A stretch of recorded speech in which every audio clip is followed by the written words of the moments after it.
안녕하세요.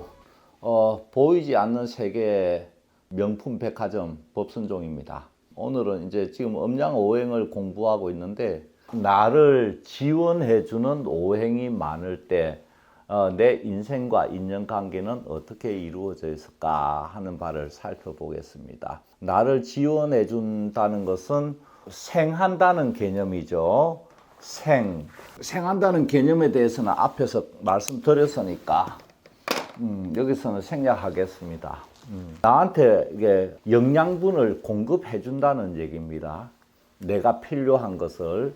여기 마찬가지로 연은 제끼고 월일시에서 요 일간을 중심으로 내가 갑이나 을 일간일 때, 목이니까 목의 수가 영양분을 생해 주죠.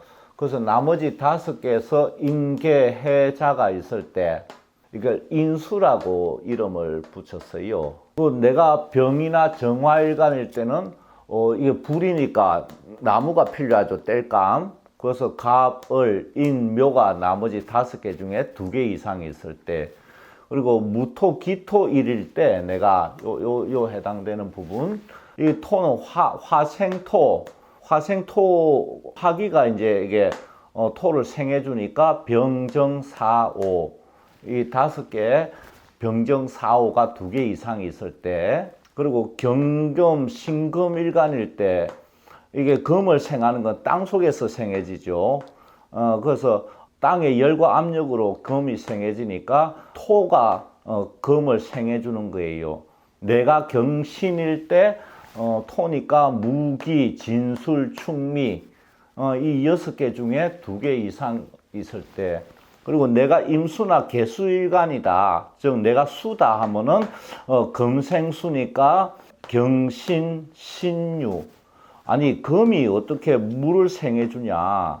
이치는 제가 나중에 역학에 대한 책을 낼 때 거기에서 이제 알려드리겠습니다. 이게 사실은 생해 준다고 하지만은 이 금은 입자를 얘기하는 거예요. 이게 임수 개수는 우주 공간을 얘기하는 거거든요. 그래서 입자가 뭉쳐져 있다가 이렇게 다시 이게 에너지로 돌아가는 거예요. 그러니까 흩어지는 거니까 이게 임수 개수 속으로 흡수가 돼 버리니까 금생수가 되는 거예요. 이런 원리는 나중에 제가 자세히 설명을 드리고, 일단 우리가 따지는 것은 이렇게 따지는 거니까, 나를 이렇게 생해주는, 나에게 힘을 주는 오행이 2개 이상 있을 때, 이 오행들은 나에게 인수다 하는 이름을 붙이고 있어요. 그래서 뇌를 생해주는 게 많으니까 좋은 것 같죠. 근데 이 세상은 음과 양의 결합으로 형성이 됐으니까 항상 좋고 나쁜 게 이게 동전의 양면처럼 같이 뭉쳐져 있으니까 한번 살펴봅시다. 내가 있을 때 나를 지원해주는 오행이 있으면 그건 좋죠. 내가 힘을 낼 수가 있으니까. 그러니까 배고플 때 배가 부르다. 그런데 너무 많으면 어떻게 돼요? 너무 많으면은 소화불량이나 비만에 걸리겠죠. 너무 많이 몸에 들어오면 이제 부작용을 일으키니까 역시 적어도 문제고 많아도 문제고, 나에게 힘이 되는 정도까지 이렇게 지원을 받으면 최상인데, 그렇게 구성되어 있는 사람이 그렇게 많지는 않지요. 그러면 나를 생해 준다는데, 일간은 내 영혼이고 내 정신이고 내 천성이고 내 사고방식이고, 그러니까 타고난 사고방식, 나의 모든 이 의식의 소프트웨어란 말이에요. 그럼 나를 생해 준다면은 나의 이런 부분을 강화시켜 준다는 뜻이에요. 그러면 현실에서 이런 부분에 해당되는 것은 뭐겠어요? 대표적으로 학문, 그죠? 지식, 그리고 영적인 거로 들어가면 신앙, 종교, 이런 거에 해당되거든요. 그럼 이 인수가 학문, 지식, 신앙, 종교 뭐 이런 거에 해당되는 게 많으면은 나는 자연적으로 그걸 추구하는 쪽으로 가게 된다. 이게 지나치게 많을 때 어떤 현상이 생기냐면, 학식은 높은데 문제는 뭐가 약해지냐면은 재가 약해진다. 재는 내가 극하는 대상이라고 그랬죠. 뇌를 생해주는 게 많으면 나머지에 뭐가 있을 건데 이거는 작잖아요. 숫자가 힘이. 그러니까 이게 약해지는데 제일 큰 문제는 재가 약해진다. 즉 재물이 약하다. 그러면 인수가 많은 사람은 사주가 뭐냐 하면은 운명이 고고한 교양과 양심을 지닌 선비, 권력이나 재물보다도 명예를 추구하라. 이런 거를 갖고 나온 거예요. 그러니까 재물을 추구하도록 하는 힘은 재고, 권력을 추구하도록 하는 힘은 관이고, 명예를 추구하도록 하는 힘은 인수예요. 그래서 명예를 중요시 여긴다. 그런데 인간은 영혼이 있으니까 이 우주와 연결되어 있는데 여기에 의식주 관련 재물만 챙기면 짐승하고 차이가 나지 않는다. 그래서 나 자신의 정신을 고양시키는 쪽으로 나아가다 보니까 이 땅의 재물과는 거리가 멀어지게 돼 있다. 그래서 선비가 재물을 탐하면은 정신이 타락해지고 이 인수가 가져다 주는 이런 좋은 것들을 나의 모든 영성과 이 총체적인 품격을 높이는데 이게 재물이 흠결을 일으킨다. 그래서 가난한 선비 운명이다. 인수가 많으면. 지금 현대에서 보면은 박사학위를 가진 대학 시간 강사다. 본인은 라면 끓여 먹고 버스 타고 다니고 걸어 다니고 BMW 하고 이제 부인이 이제 생활비를 버는 전형적인 대학 시간 강사가 이게 인수가 많을 때 해당이 됩니다. 그 명예를 먹고 사는 거죠.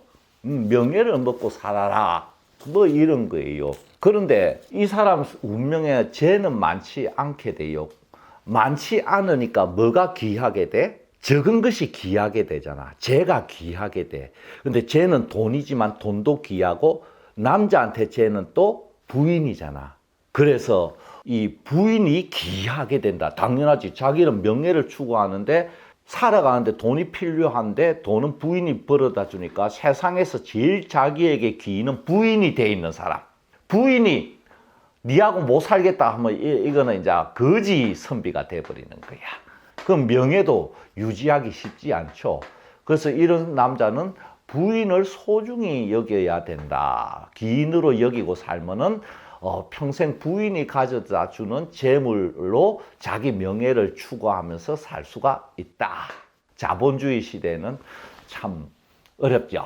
조선시대 청백리 되면은 참 좋은데.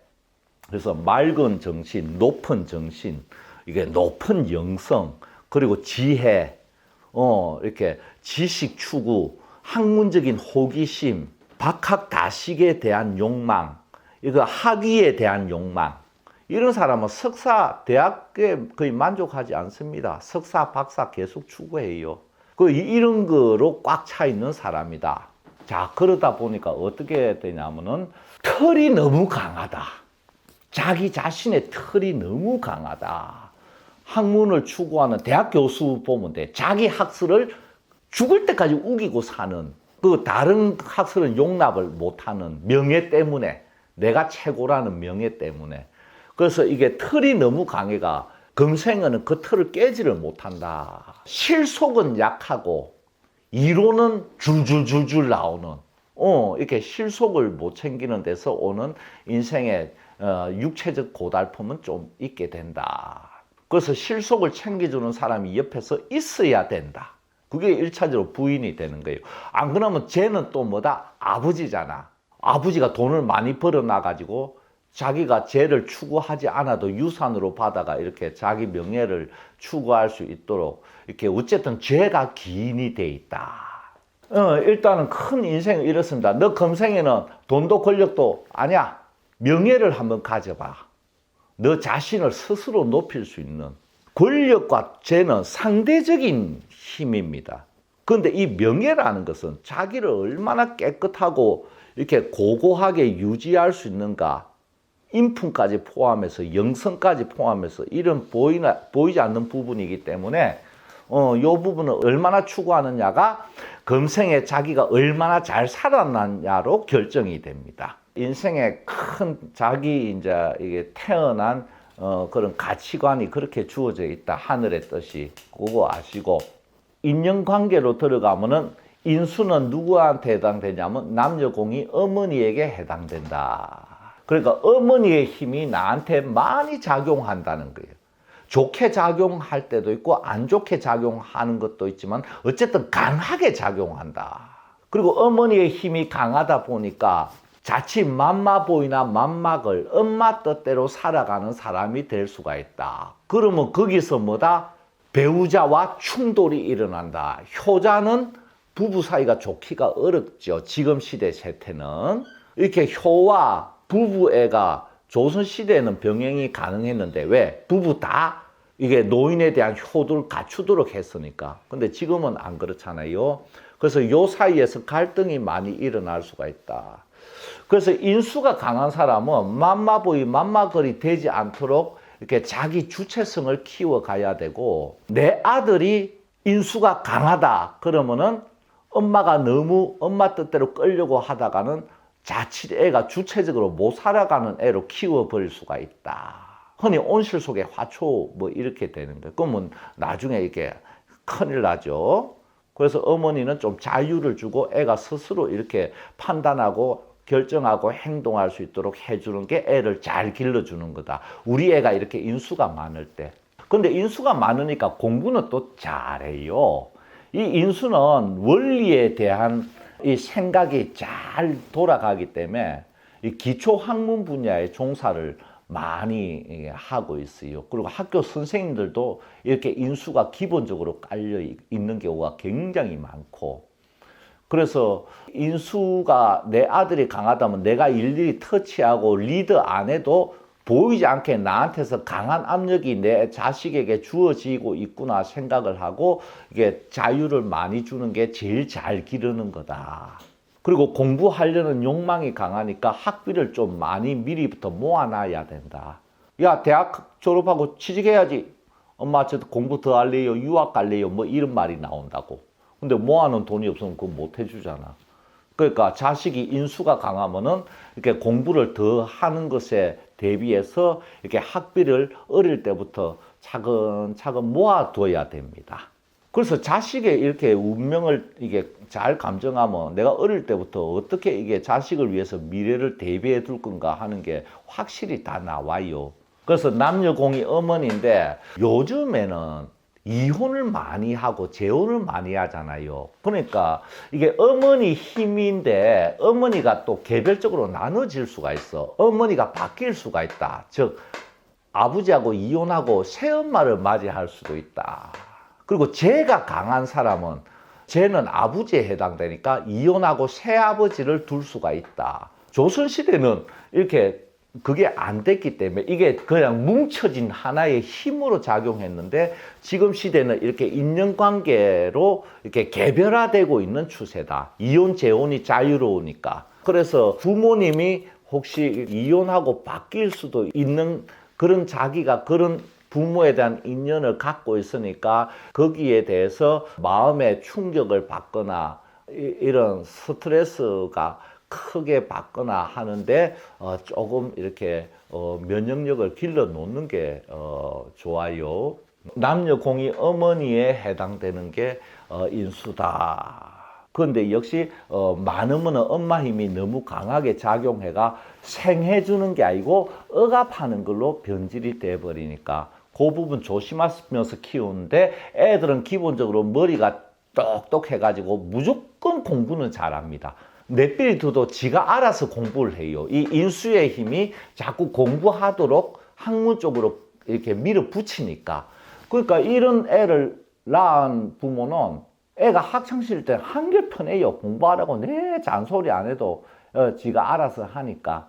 문제는 이제 죄가 많은 자식이 있으면 이거는 뭐 공부하고는 상극이 돼가지고 이 학교 성적 때문에 내 속상해해요. 근데 인수가 많은 애는 일단 이렇게 지가 알아서 공부하고 이렇게 잘 따지고 하는 성향을 갖고 있다. 그리고 여기 또 여자분 같은 경우에는 인수가 사위에 해당됩니다. 내 딸이 있을 때 결혼시켰을 때 사위가 나한테 인수예요. 그래서 장모는 나를 생해 주잖아요. 인수니까 사위가 나를 생해주니까 장모는 누굴 좋아한다? 사위를 좋아한다. 그래서 사위가 오면은 장인보다는 장모가 반가운 거예요. 딱 잡아주지요. 그래서 근데 인수가 강하면은, 내가 여자일 때 인수가 강하면은 사위의 힘이 강한, 나한테 좀 큰 영향을, 좋은 영향이든 안 좋은 영향이든 큰 영향을 미치는 사위가 내 인연에 있다 하는 거 아시면 돼요. 내 인생에 가장 큰 영향력을 발휘하는 사람은 엄마가 되고, 여자인 경우에는 사위가 된다 하는 걸 알 수가 있어요. 여기서 이제 내가 사위 덕을 볼 건가 안 볼 건가는 내가 전생에 사위와 어떤 인연을 지어놨는가에 많이 따르겠죠. 그래서 인수가 많을 때는 내가 처신을 어떻게 해야 되냐. 여기 3개 이상이 된다. 그러면 이 인수임이 나를 오히려 생해준다면서 배 터지게 만들어버려요. 그러면 내가 어떻게 하는 게 최상이겠어요? 그리고 이 인수가 많으면 이론적으로만 생각을 하고 실천력은 약해요. 현실에서. 그러니까 많이 아는 사람이 정작 행동력은 약하다고. 그러면 어떻게 해야 되겠어요? 행동력이 약하고 인수의 힘이 너무 강해가지고 뇌를 짓누르고 있을 때, 뇌를 너무 많이 나한테 영양 공급 초과가 되니까 여기에서 벗어나려면 내가 받는 이 영양분을 다른데 소비하면 되겠지. 그러면 이거는 내가 다른 사람을 생해주면 된단 말이야. 그래서 내가 좀 많이 베풀면서 살거나 자원봉사를 하거나 이렇게 하면은 이 인수가 많아서 해로운 게 완화가 돼버린다. 그리고 또 학문적으로 이론적으로만 주로 따지는 머리인데, 이렇게 현실에서 이렇게 베풀면서 이래저래 활동을 하다 보면 현실에서 얻게 되는 실제 지식들이 또 많게 돼가 영양분이 이게 풍부해지는 사람이 될 수가 있어요. 그런데 이제 인수가 강한 사람이 인색하잖아요. 나중에 때가 되면 한 번에 다 털린다. 왜냐? 배가 부르다가 터져버리는 거예요. 그런 때가 반드시 옵니다. 100세 시대 대운이 얼마나 많은데 그런 게 하나 없겠어요? 그래서 이 인수가, 특히 여자가 인수가 많다. 부부싸움 하면은 남자가 무조건 져요. 일반적으로 그렇지만 이 인수는 아주 논리적으로 기억력도 좋고 논리적으로 따지는 스타일이라 가지고 이게 자칫 남편을 잡을 수가 있어요. 이 말로. 그러면 남편은 어떻게 되겠어요? 내보다 못생겼지만은 내 말 잘 들어주고 순진하고 내 말 받아들여주는 그런 여자한테 눈이 씩 돌아가는 거는 당연하죠. 그래서 인수가 많은 여자는 절대 건물 남편한테 땡땡땡땡땡 따지면서 잔소리를 해대면은 이 인수의 부정적인 면만 잔뜩 생겨나가 부부 사이 아작나 버린다. 그거 조심해야 되죠. 남자 같은 경우는 안 그래도 제가 기인이 돼 있는데, 제가 부인인데 인수 때문에 떼대대대 하고 막 부인을 몰아붙이면 부인은 이제 나가리 돼버리니까 자기만 손해를 입는다고. 내가 여자라면은 이 남편이 관이 되는데 관은 인수한테 힘을 뺏겨요. 그래서 인수가 강한 여자가 남편한테 내 잔소리하면 남편이 기력이 빠져버린다. 그래가 병이 와요. 그래서 이게 잔소리로 남편 중병을 만드는 게 인수가 많은 부인이다. 인수가 강하면은 이론적으로 따져가 옳리 그러니 하고 논쟁하는 것보다는 내 의견하고 다르더라도 포용해주는 마음이 얼마나 넓으냐에 따라서 얼마나 행복한가가 결정이 돼버립니다. 그래서 이런 인수의 특징을 잘 알고 아주 훌륭한 사람이, 인품도 훌륭한 그런 존경받는 사람이 될 수가 있는 가능성을 크게 갖고 있으니까 그쪽으로 열심히 노력하면은 보람 있는 한 생이 될 거예요. 감사합니다.